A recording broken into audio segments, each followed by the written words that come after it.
যা বলি কিছুই তো আমার না। ওরে একজন বিচারকের না একজন আসামি, ওরে কত টাকাওয়ালা, কত বাড়িওয়ালা, কত গাড়িওয়ালা, কত কিছু বাহাদুরি জেলখানায় যখন চলিয়া যায়, এখনো সে কিন্তু মরে নাই, জেলখানায় আছে, সবাই জানে লোকটা বাঁচিয়ে আছে, কিন্তু দেখা যায় তারপরেও তার ছেলে মেয়ের ঠিকানা পর্যন্ত আর ঠিক থাকে না। তার রেখে যাওয়া বাড়ি, তার গাড়ি, তার সম্পদ কেমন যেন সব বিলীন হওয়া যায়, আর আগের মতো বাড়ি পায় না, গাড়ি পায় না, কেমন এক বিরাট ভূমির মতো। দুনিয়াতে জেলখানায় চলিয়া গেলে সব কিছু হাত ছাড়া হয়ে যায়।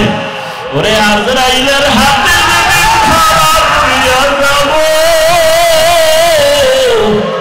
ওই দিন আমার ছেলে কোথায়, আমার মেয়ে কোথায়, আমার ভাই, আমার গাড়ি, আমার গাড়ি।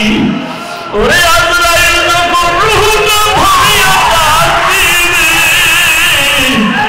বান্দা তখন দেখবে ডানেও কেউ নাই, বামে কেউ নাই, সামনে কেউ নাই, পেছনে কেউ নাই, আমি একা। ওরে আমার ঘর দিয়ে সবাই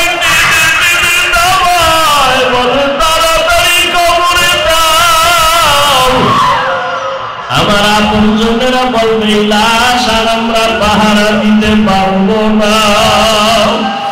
ও আল্লাহর বান্দারা, রমজানের মাঝে আসছো, কি হালাত অন্তরের, আমার মাওলাকে অন্তরে জায়গা দাও। ওরে আমার আল্লাহকে যদি অন্তরে বসাইতে পারো, তখন তোমার এমন হালাত, বাড়ি ভালো লাগবে না, ছেলে মায়ের কথা মনে পড়বে না, বাড়ি গাড়ি সব ভুলিয়া অমন অবস্থা হবে যে তোমার এখন মাওলা ছাড়া কিছুই মজা লাগে না। তখন অবস্থা এমন হবে, আমার ডাইনে আমার মাওলা।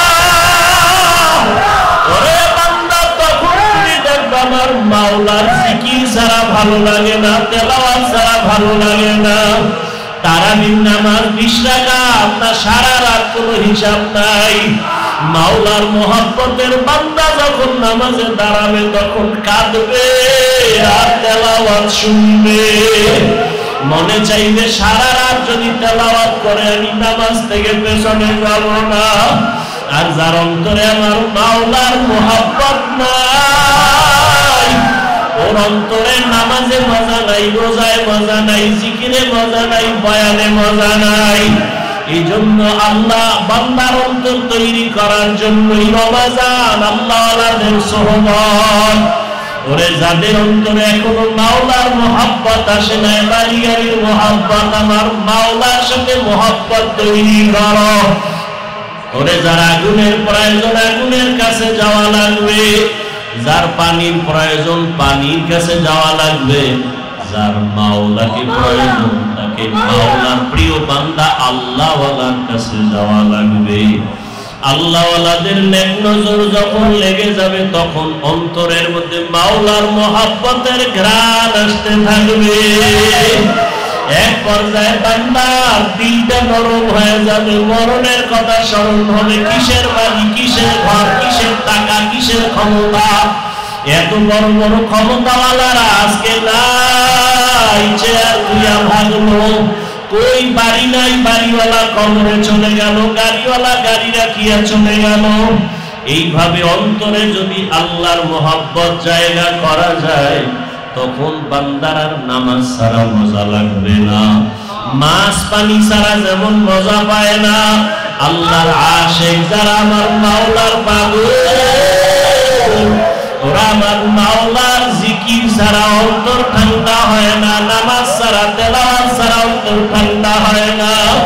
ওই বান্দা যখনই যেদিকেই তাকায় আমার মাওলাকে তামাশ করে আর ভাবে, আমার মাওলার মোহাব্বত অন্তরে জমা করিয়া বলে, हो गल जितनी नेमत है तू, सबसे बेहतर नेमत दीदार तू, जन्नत दोज़ख से यार अब क्या करो,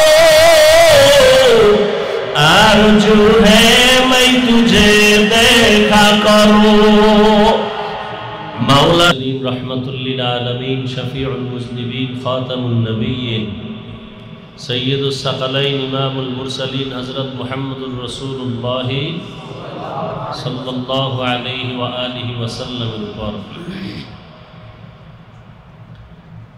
আসরের থেকে মাগরিব পর্যন্ত সময়টা খুব সীমিত। আর নবীজির আদর্শ হলো কথা কম কাজ বেশি। রমজানুল মুবারক বরকতের মাস, কাজের মাস, কথার মাস না। যত কথা কম বলা যায়, কাজ বেশি করা যায়, এটা অনেক লাভ। কারণ নবীজি বলছেন রজব আমার মাস, রজব আল্লাহর মাস, শাবান আমার মাস, রমাজান আমার উম্মতের মাস।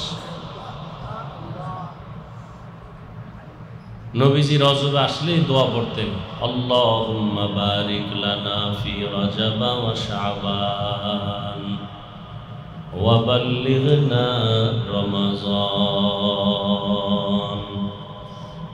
আয় আল্লাহ, রজবের বরকত আমাকে দান করেন, শাবানে আমাকে বরকত দান করেন, রমাজানে বরকত দান করেন বলেন নাই, বলছেন রমাজান পর্যন্ত আমাকে পৌঁছাইয়া দেন।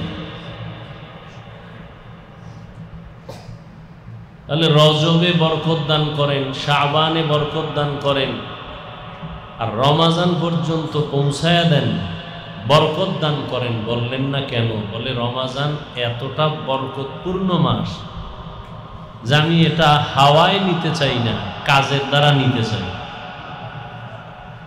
রমাজানে একটা নফল আমলের মূল্য একটা ফরজের সমান। রমাজানে একটা ফরজ আমলের মূল্য 70টা ফরজের সমান।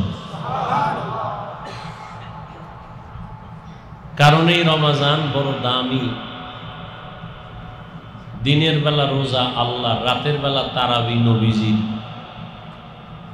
আর তেলাওয়াত আল্লাহর জন্য। এটা দোনোটা রসুলেরও স্মরণ।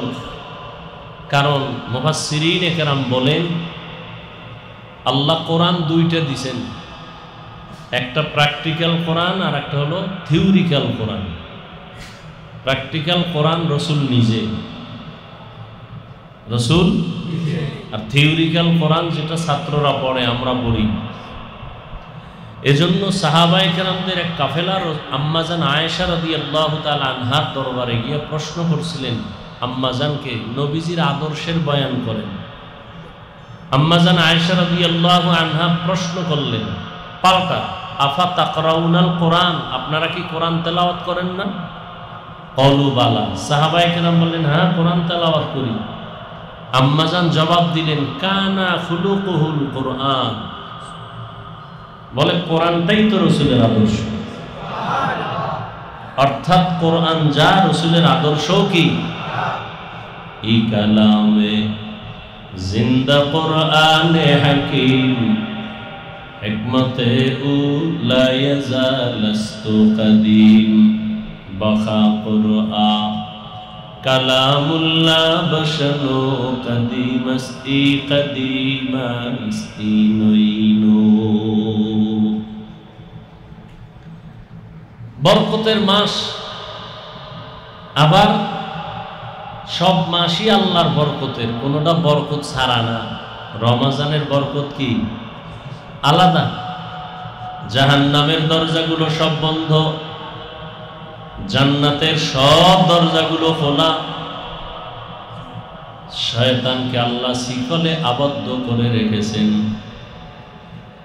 সমস্ত কবরওয়ালাদের আযাব এই রমাজানের বরকতে সব বন্ধ হয়ে থাকবে। ওই কবরওয়ালাদের আত্মাগুলো ঘুরে ঘুরে সব আপনজনের কাছে দোয়ার আবদার জানায়। এমন দোয়া করবা যে রমাজানের পরে আবার যেন কবরে আযাব শুরু হয়ে না যায়। আল্লাহ যাকে মাফ করে দিবেন, কিয়ামত পর্যন্ত আর কবরে আযাব হবে না। আর যাদের ক্ষমা নাই, রমজানের বরকতে তাদের আযাব বন্ধ থাকলেও রমজানের পরে আবার আযাব শুরু হয়ে যাবে। সেই আযাব থেকে নাজাতের জন্য এই রমজান, রহমতের 10 দিন চলে গেল, মাগফিরাতের 10 দিন চলতেছে, এরপরে আবার নাজাতের 10 দিন, বড় বরকতের মাস। নবীজি এই জন্য বলছেন রজবের বরকত দাও, শাবানের বরকত দেন, রমজান পর্যন্ত পৌঁছায়া দেন। কারণ মরণও যদি হয় রমজানের মধ্যে যেন হয়, রোজার হালাতে হয়। কারণ এই মুহূর্তে কেউ মারা গেলে কবরে আযাব নাই তো, আযাব বন্ধ। আবার যদি সেই মরণটা রোজার হালাতে হয়, আবার যদি সেই মরণটা বাইতুল্লাহর ঘরের পাশে হয়, আবার যদি সেই মরণটা মাওলার কোরআন তেলাওয়াত অবস্থায় হয়, আবার যদি সেই মরণটা কপাল খুললে নামাজের অবস্থায় হয়, আবার যদি আল্লাহ কপাল ভালো রাখে মরণটা সিজদার হালাতে হয়। নোয়াখালীর জমিনে ওলিয়ে কামেল, আল্লাহর একজন প্রিয় বান্দা, আমাদের দেশের মধ্যে আলেমদের মধ্যে সবথেকে উল্লেখযোগ্য একজন বড় আলেম হাবিবুল্লাহ মিসবাহ রাহমাতুল্লাহ আলাইহি, তাহাজ্জুদের নামাজে দাঁড়াইছেন, সিজদায় গিয়া এমন এক কান্না দিছে, এক সিজদায় দুনিয়া থেকে বিদায় হয়ে গেছে। মরণ তো সবার লাগবে, মরণ থেকে যতই পালাও মরণ তোমায় নিবে ঘিরি। যদিও সুদূর আকাশ পানে লুকাও সেথায় লাগিয়ে সিঁড়ি। নদী পথে নৌকা চালাও ও মাঝি ভাই, বেলা ডোবার আগে আমি ওপার উঠতে চাই। ছন্দগুলো শুনি কিন্তু এর হাকিকত নিয়ে কোনো ভাবি না। নদী পথে নৌকা চালাও, দ্রুত চালাও, সন্ধ্যা হয়ে গেলে আর কিনারা খুঁজে পাইবা না। এরে 3.5 হাত বডির নৌকার মাঝি, তোমার এই হায়াতের নৌকা দুনিয়ার সাগরে তুমি চালাইতেছো, আজরাইল আসার আগে কিনারায় পৌঁছে যাও। যদি তুমি নেক আমলের রাস্তা দিয়ে ভিন্ন দিকে যাও, আর এর মাঝখানে যদি কিনারায় যাওয়ার আগে আজরাইল হাজির হয়, রুহুটা দরিয়ার টান যখন দিবে আর কিনারায় যাওয়ার কোনো উপায় হবে না। এজন্য রহমতের নবী রমজানুল মুবারকে আমলের জন্য কোমরে গামছা বেঁধে রেডি হয়ে যাইতেন। রহমতের নবীর কোনো গুনাহ নেই। আম্মা জান আয়েশা রাদিয়াল্লাহু তাআলা আনহা বলেন, সাহাবায়ে কেরাম জিজ্ঞাসা করলেন, ইয়া রাসূলুল্লাহ,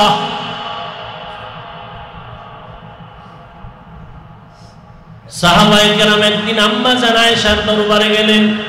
আম্মা জান আয়েশাকে তো আল্লাহ এত ইলম দান করেছেন, রহমতের নবীর নজরে মাত্র 9 বছর আম্মা জান নবীজির সোহবত পাইলেন। 9 বছর নবীজি এমন দোয়া করছেন, আম্মা জানকে আল্লাহ এই পরিমাণ ইলম দান করেছেন। আম্মা জান আয়েশা রাদিয়াল্লাহু আনহা বলে, নবীজির এই 9 বছরের দোয়া যে আমি পাইছি, 2000-এর উপরে হাদিসের হাফেজা হয়ে গেছি। এমনকি আল্লাহ আমারে কোরআনের ইলম দান করেছেন। ইলম তো আল্লাহ দেন। আনা কাসেম ওয়াল্লাহু ইউতি, নবী বলেন আমি কিছু দেই না, আল্লাহ আমাকে দেন আর আমি বন্টন করি। দেনেওয়ালা কে? দেনেওয়ালা কে?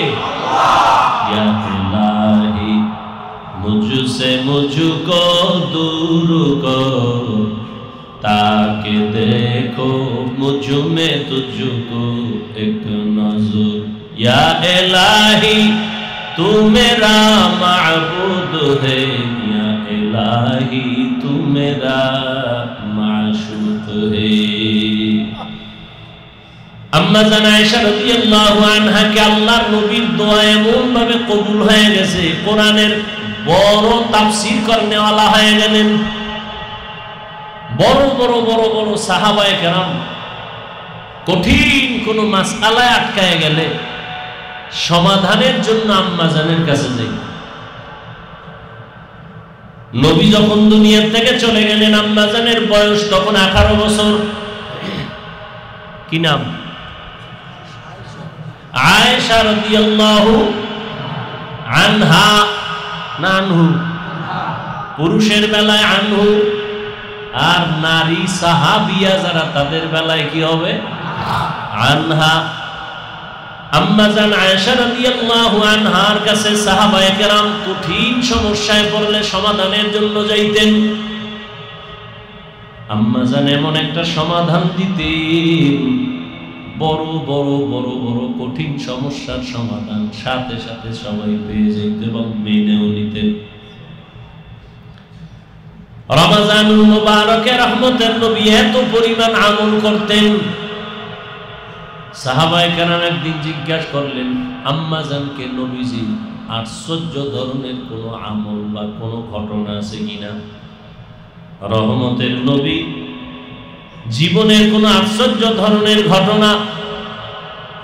আম্মা জান আয়েশা রাদিয়াল্লাহু আনহা বললেন, সাহাবায়ে কেরাম নবীজির এমন কি কথা বা কাজ আছে যেটা কোনো আশ্চর্য না, সবই তো আশ্চর্য ধরনের। রহমতের নবীর প্রত্যেকটা কাজ, নবী বাথরুমে গেছেন, সাহাবী দূরে দাঁড়ানো, নবীজি বাথরুম থেকে বের হইয়া মাটি দিয়ে তায়াম্মুম করতেছেন। সাহাবী বললেন, ইয়া রাসূলুল্লাহ, ওই যে পানি দেখা যায়, তায়াম্মুম করলেন কেন? নবীজি বললেন, সাহাবী পানি পর্যন্ত যাওয়ার গ্যারান্টি আছে নি? চিন্তা করেন, যে নবীর কোনো গুনাহ নাই সেই নবী চিন্তা করেন সাহাবী পানি পর্যন্ত যাওয়ার গ্যারান্টি আছে নি? আমি আগে তায়াম্মুম করে নিলাম, পানি পর্যন্ত যাব, ওখানে গিয়ে আবার ওযু বানাবো। রহমতের নবী এতটা আল্লাহ ভীতি, এজন্য সব মুফাসসিরিনে কেরাম মুহাদ্দিসিনে কেরাম বলেন পৃথিবীর শ্রেষ্ঠ ইবাদত করনেওয়ালা আমার নবী। কত কষ্ট করেছিলেন ইয়াতীম নবী এ রমজানে, ইবাদতে রাত কাটিয়ে দিতেন, কি হবে উম্মত বিনে। কত কষ্ট করেছিলেন ইয়াতীম নবী এ রমজানে, ইবাদতে রাত কাটিয়ে দিতেন, কি হবে উম্মত বিনে। আমরা তো সেই নবীর উম্মত, কেমনে দাও তার সিনাতে আঘাত, মরণের ভয় নাই কি তোমার, কি হবে যে শেষের গতি। ভুলবো না, ভোলা যায় নাকি মাহে রমজানের স্মৃতি। ভুলবো না, ভোলা যায় নাকি মাহে রমজানের স্মৃতি। এ মাসের কত ফজিলত জানো কি মুসলিম জাতি। ভুলবো না, ভোলা যায় মাহে রমজানের স্মৃতি ভুলবো না, ভোলা যায় নাকি মাহে রমজানের স্মৃতি। রমজান এমন বরকতের মাস, মাগফিরাতের মাস, নাজাতের মাস। রহমতের নবীর সাহাবী হযরত ওমর ফারুক রাদিয়াল্লাহু তাআলা আনহু ঈদের দিন ঈদের নামাজ পড়িয়া সবাই আনন্দে বাড়ি বাড়ি যায়। ওমর ফারুক রাদিয়াল্লাহু তাআলা আনহু একটা রুমে তালা লাগাইয়া ঈদের আনন্দ বাদ দিয়া ওখানে বসে বসে কান্না করতেছিলেন।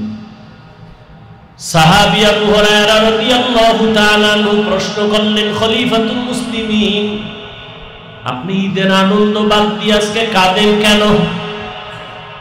ওমর ফারুক রাদিয়াল্লাহু তাআলা আনহু কান্না করেন আর বলেন, ও ভাই আবু হুরায়রা, আনন্দ তো ওই ব্যক্তি করবে যার মধ্যে কোনো টেনশন নাই, পেরেশানি নাই, কোনো চিন্তা নাই। কিন্তু আমার মধ্যে অনেক পেরেশানি, অনেক টেনশন, অনেক চিন্তা। বলে কি? বলে রমজান চলে গেল, বরকতের মাস, রহমতের মাস, নাজাতের মাস। রমজানে আমি তারাবির নামাজ আদায় করেছি, কবুল হইল কিনা আমার ভেতরে এক পেরেশানি চলতেছে। কারণ যেইভাবে নামাজ আদায় করা দরকার ওইভাবে তো আমি নামাজ আদায় করতে পারি না। কেমন নামাজ আদায় করা দরকার? বলে, আন তা'বুদাল্লাহা কাআন্নাকা তারাহ ফাইন লাম তাকুন তারাহ ফাইন্নাহু ইয়ারাক। বান্দা, তুমি নামাজে যখন দাঁড়াও এমন অন্তর তৈরি করে দাঁড়াও যে তুমি আল্লাহকে দেখতেছো। আল্লাহকে দেখে দেখে তুমি নামাজ আদায় করতেছো। যদি তোমার অন্তর এতটা দুর্বল, আমল এতটা দুর্বল, ঈমান এতটা দুর্বল যে আল্লাহকে দেখার মতো পাওয়ার নাই, তাহলে তুমি এতটুকু মনে করো, যদিও তুমি আমি আল্লাহকে দেখি না, তবে আল্লাহ তোমাকে আমাকে তাকায় দেখতেছেন। আমি এখন নামাজে দাঁড়ায় গেছি, আমার মাওলার সামনে আমি দাঁড়ায় গেলাম। আমি এখন মাওলার সামনে দাঁড়ানো। আমি এখন আমার অন্তরের কি হালাত কেউ দেখে না, আমার আল্লাহ সব দেখতেছেন।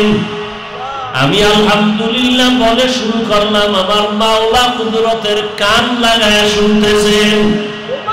আমি আমার মালিকের আদালতে দাঁড়ানো, এই নিয়তে বান্দা যখন শুরু করবা, দেখবা তোমার অন্তরের হালাত ভিন্ন হয়ে যাবে।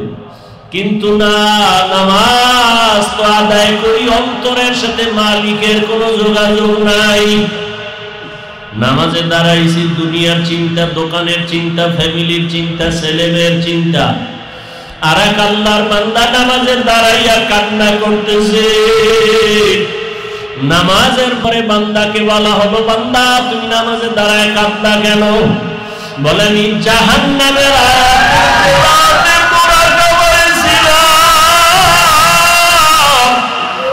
আমি নামাজে দাঁড়াইয়া আবার গুনাহের কথায় ভয় পড়েছি। আরে যেই নামাজে আমাকে জাহান্নাম থেকে মুক্তি দিবে সেই নামাজ আমি পড়তে পারলাম কিনা? ওরে নামাজে তো চোখে পানি নাই, নামাজে কোনো ধ্যান নাই, কোনো খেয়াল নাই। ওরে এই জন্যই তো আল্লাহওয়ালাদের নেক নজর, আল্লাহর প্রিয় বান্দাদের মজলিসে বসিয়া অন্তর তৈরি করো। কলবের ভিতরে দুনিয়ার মোহাব্বত, বাড়ি গাড়ির মোহাব্বত, টাকার মায়া, বাড়ির মায়া, সন্তানের মায়া সব দূর করে দাও। ওরে এক অন্তরে কয়জনারে বসাইবা। ওরে আমার মাওলার দেওয়া কলম একটা, ওই কলমে হয়তো দুনিয়া বসাও না, আমার মালিকের বসাও। ওরে কলমের মধ্যে যদি দুনিয়াকে বসায় দাও, আমার মালিকের আর বসার সুযোগ নাই। এই দুনিয়া থেকে কলমের সাফ করি আমার মালিকের সাথে সম্পর্কের জন্য কলমটাকে খালি বানাও।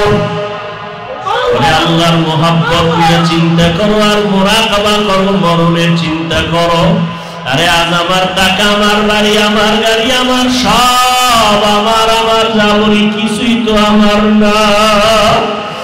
ওরে একজন বিচারকের রায়, একজন আসামি, ওরে কত টাকাওয়ালা, কত বাড়িওয়ালা, কত গাড়িওয়ালা, কত কিছু বাহাদুরি জেলখানায় যখন চলিয়া যায়, এখনো সে কিন্তু মরে নাই, জেলখানায় আছে, সবাই জানে লোকটা বাঁচিয়ে আছে, কিন্তু দেখা যায় তারপরেও তার ছেলে মেয়ের ঠিকানা পর্যন্ত ঠিক থাকে না। তার রেখে যাওয়া বাড়ি, তার গাড়ি, তার সম্পদ কেমন যেন সব বিলীন হওয়া যায়, আর আগের মতো বাড়ি পায় না, গাড়ি পায় না, কেমন এক বিরাট ভূমির মতো। দুনিয়াতে জেলখানায় চলিয়া গেলে সব কিছু হাত ছাড়া হয়ে যায়। ওরে আজরাইলের হাতে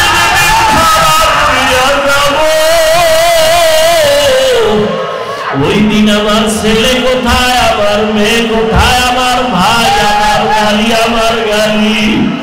ওরে আজরাইল যখন রূহটা ভরিয়া দিবে, বান্দা তখন দেখবে ডানেও কেউ নাই, বামে কেউ নাই, সামনে কেউ নাই, পেছনে কেউ নাই, আমি একা। ওরে আমার ঘর দিয়ে সবাই নামায়, বলে তাড়াতাড়ি কবরে দাও। আমার আপনজনেরা বলবে লাশ আর আমরা পাহারা দিতে পারবো না। ও আল্লাহর বান্দারা, রমজানের মাঝে আসছো, কি হালাত অন্তরের, আমার মাওলাকে অন্তরে জায়গা দাও। ওরে আমার আল্লাহকে যদি অন্তরে বসাইতে পারো, তখন তোমার এমন হালাত, বাড়ি ভালো লাগবে না, ছেলে মায়ার কথা মনে পড়বে না, বাড়ি গাড়ি সব ভুলিয়া অমন অবস্থা হবে যে তোমার এখন মাওলা ছাড়া কিছুই মজা লাগে না। তখন অবস্থা এমন হবে, আমার ডাইনে আমার মাওলা। ওরে বান্দা, তখন তুমি দেখবে আমার মাওলার জিকির ছাড়া ভালো লাগে না, তেলাওয়াত ছাড়া ভালো লাগে না। তারাবির নামাজ 20 রাকাত না, সারা রাত কোনো হিসাব নাই। মাওলার মোহাব্বতের বান্দা যখন নামাজে দাঁড়াবে তখন কাঁদবে আর তেলাওয়াত শুনবে। মনে চাইবে সারা রাত যদি তেলাওয়াত করে আমি নামাজ থেকে পেছনে যাব না। আর যার অন্তরে আমার মাওলার মোহাব্বত নাই, ওর অন্তরে নামাজে মজা নাই, রোজায় মজা নাই, জিকিরে মজা নাই, বয়ানে মজা নাই। এই জন্য আল্লাহ বান্দার অন্তর তৈরি করার জন্যই রমজান, আল্লাহওয়ালাদের সোহবত। ওরে যাদের অন্তরে এখনো মাওলার মোহাব্বত আসে না, বাড়ি গাড়ির মোহাব্বত, আমার মাওলার সাথে মোহাব্বত তৈরি করো। ওরে যার আগুনের প্রয়োজন, আগুনের কাছে যাওয়া লাগবে। যার পানির প্রয়োজন, পানির কাছে যাওয়া লাগবে। যার মাওলাকে প্রয়োজন, তাকে মাওলার প্রিয় বান্দা আল্লাহওয়ালার কাছে যাওয়া লাগবে। আল্লাহওয়ালাদের নেক নজর যখন লেগে যাবে, তখন অন্তরের মধ্যে মাওলার মোহাব্বতের ঘ্রাণ আসতে থাকবে। এক পর্যায়ে বান্দার দিলটা নরম হয়ে যাবে, মরণের কথা স্মরণ হবে। কিসের বাড়ি, কিসের ঘর, কিসের টাকা, কিসের ক্ষমতা, এত বড় বড় ক্ষমতাওয়ালারা আজকে নাই, চেয়ার ধুইয়া ভাগলো। কই বাড়ি নাই, বাড়িওয়ালা কবরে চলে গেল, গাড়িওয়ালা গাড়ি রাখিয়া চলে গেল। এইভাবে অন্তরে যদি আল্লাহর মোহাব্বত জায়গা করা যায়, তখন বান্দার আর নামাজ ছাড়া মজা লাগবে না, মাছ পানি ছাড়া যেমন মজা পায় না। আল্লাহর আশিক যারা, আমার মাওলার পাগল, ওরা আমার মাওলার জিকির ছাড়া অন্তর ঠান্ডা হয় না, নামাজ ছাড়া, তেলাওয়াত ছাড়া অন্তর ঠান্ডা হয় না। ওই বান্দার যখনই যেদিকেই তাকায় আমার মাওলাকে তালাশ করে আর হবে।